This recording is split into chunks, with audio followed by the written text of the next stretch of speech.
રવિરામ મહાત્મા અને નરભેરામ એ બે ગુરુભાઈ. હા, બે ગુરુભાઈ એમાં હા નિજ જ્ઞાની નરભેરામ તમને રવિ કરું પ્રણામ. હવે રવિરામ મને પોતે વાણી બોલ્યા છે અને રવિરામ મહાત્મા શેરખીથી હાલીને ગયા કંસંજાર મળવા અને નરભેરામની ખ્યાતિ સાંભળી કે નિજનું ભાન કરાવી દે છે. કોણ? નરભેરામ. હા, સર બોલતું જવું. નરભેરામ કો નિજનું ભાન કરાવી દે. આવી એની લોકવાયકા સાંભળી એટલે શેરખીથી હાલીને કચ્છ અંજાર ગયા. ઉતાવળા કે હાલીને અંજાર ગયા ત્યાં તો અમને બેસતા ન ફાવ્યું. રવિરામ મહાત્મા કહી તો કે ત્યાં નરભેરામ મળ્યા નહીં. પછી ત્યાંથી આવ્યા જુનાગઢ. હા, શેરખીથી હાલીને જુનાગઢ આવ્યા. જુનાગઢ આવ્યા તો ત્યાં લાઈન લાગેલી શેની? દોરા ધાગા એવું કરે અને બોર્ડ બારે એવું માર્યું કે નિજ જ્ઞાની નરભેરામ નિજનું ભાન કરાવે એવો બોર્ડ માર્યો અને લાઈન લાગી દોરા ધાગામાં. એટલે રવિરામ મહાત્મા હારે એના શિષ્યો હતા એટલે એને રાષ્ટ્ર નાખીને બેઠા. પછી પોતે વાણી હોય બોલ્યા કે નિજ જ્ઞાની નરભેરામ તમને રવિ કરું પણ તમે સાલ સંતની ચાલો. આ સાલ સંતની નથી. કેવી તમારી વાણી મીઠી? હા, વાણી મીઠી પણ આવી રીતે હાલો એ હાલે ને સાલ તમે સંતની ચાલો. એટલે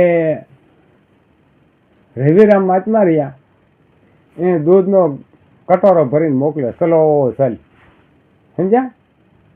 અને ના, દૂધનો કટોરો એને ન મોકલ્યો, પેલા અહીંથી સમાચારે મોકલ્યા એના શિષ્ય હારે કે નરભેરામને કહું કે તમે સાલ સંતની ચાલો.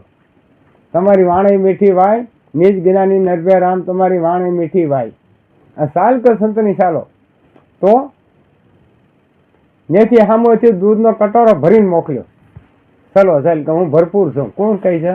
હા, કોણ કહે છે? આપણા નરભેરામ કે હું ભરપૂર છું. કટોરો ભરીને મોકલ્યો ને, ચલો ચાલ કે હું ભરપૂર છું, અધૂરો જરાય નથી. કે રવિરામ મહાત્માની ઉપર કટોરો મોકલ્યો ને ત્યાં લાઈન લાગી, જવાય એમ તો નહોતું. પછી કટોરો દીધો રવિરામ મહાત્માને અને રવિરામ મહાત્માએ આ સમસ્યા સંતોની સમસ્યા છે. હા, તો હું ભરપૂર છું, અધૂરો જરાય નથી. અધૂરો નથી. એટલે આને વિચાર કર્યો રવિરામ મહાત્મા, આ તો બસ મહાન પ્રખર સંત. રવિરામ એટલે જેમ તેમ નહીં, પ્રખર સંત મહાન. એમાં એને વિચાર કરીને ધીરે ધીરે ધીરે હાકર નાખી. હા, હાકર નાખીને હાકર ગળી દે. પણ ઓલો દૂધનો લોટો સલકાણો નહીં. જે કળશ હતો ને એ ન સલકાણો. એની અંદર નાખી દીધી હાકર ને પાછું મોકલ્યું. ત્યાં જઈને કીધું કે આ દૂધ છે ને એમ તમે સાખી લો. તમે એમ કહો છો કે ભરપૂર છે. પેલો મેં કીધો ભરપૂર, એ વાણીમાં આવે ને કે આ નરભેરામાં કીધું ભરપૂર, તો હવા અહીંથી આ કળશ મોકલ્યો ભરેલો. હવે તમે એમાં હામ્યું છે કે નહીં વિચાર કરી મને કહેજો. અને ત્યાં મોકલ્યો આ નરભેરામાં એને જ કા પાછો ગ્લાસ મોકલ્યો. એટલે આમ સાખ્યું તો ગળ્યું, મળ્યું કે આમાં મેં તો ભરપૂર છે. તો કાંઈ અંદર હાકર હામી કેમ? હાકર હામી કેમ અને ગળ્યું થયું કેમ? ને કે હાવ ભરપૂર હતું. ચલો ચાલ. એટલે નરભેરામને એમ થયું મારી ભૂલ થાય છે. એને પસ્તાવો થયો. કેવો? મારોમાં હજી ખામી તો છે, ભરપૂર નથી. કે આમાં હાકર હામી તો આમાં હજી કંઈક હામો તો ખરું જ કે મારામાં ઘટે છે.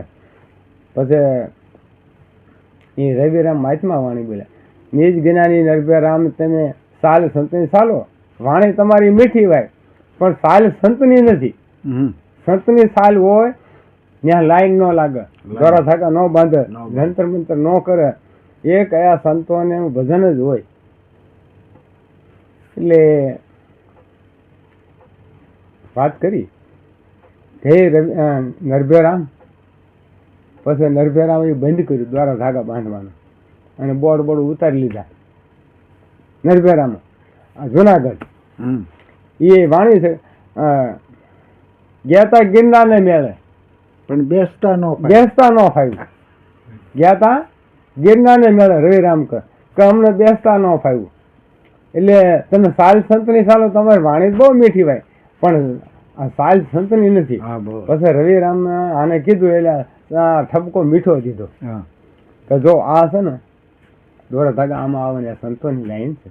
હવે નિજનું જો તમે ભાન કરાવતા હો, તમે ઘડીકમાં ભાન કરાવી દો. લાઈન લાગી એટલે ત્યાં ઘડીકમાં ભાન થાય. હા, લાઈન આમ લાગી ત્યાં ઘડીકમાં ભાન થાય નહીં. આ નિજનું જે ભાન કરવું ત્યાં ઘડીકમાં ન થાય. લાઈન લાગે એમાં કેટલાક ને ભાન કરાવે. હા કેટલાક. હે ત્યાં દોરા ધાગા ઉપડી ગયા. એમાં પછી રવિરામ મહાત્મા કહી આખું વાણી બોલ્યા કે ભાઈ તમે સાલ સંતની ચાલો, આવું ન હાલે. નિજનું ભાન તમે કરાવતા હો તો અમને તો ભાઈ સારું કા આ ઘણેના એટલે બધાને તારી દો. લાઈન લગે એટલે બધાને તમે નિજનું ભાન કરો તો મહાન સંત ને. હા પછી નિજ જ્ઞાની આ નરભેરામ હતા, એ રવિરામને પગે લાગ્યા કે ભાઈ મારી ભૂલ થઈ ગઈ, મેં આ બોર્ડ માર્યો ને કે હું આ નિજનું ભાન કરાવી દઉં એ, અને મેં અંદર કપટ આદર્યું હતું. આશું બધું બોલી ગયા. પછી ત્યાંથી પોતાની ભૂલ પોતાના હા સમજાય સમજાય તે થાય. તો જ આ સત્સંગમાં એ બે સંત દાદા. હા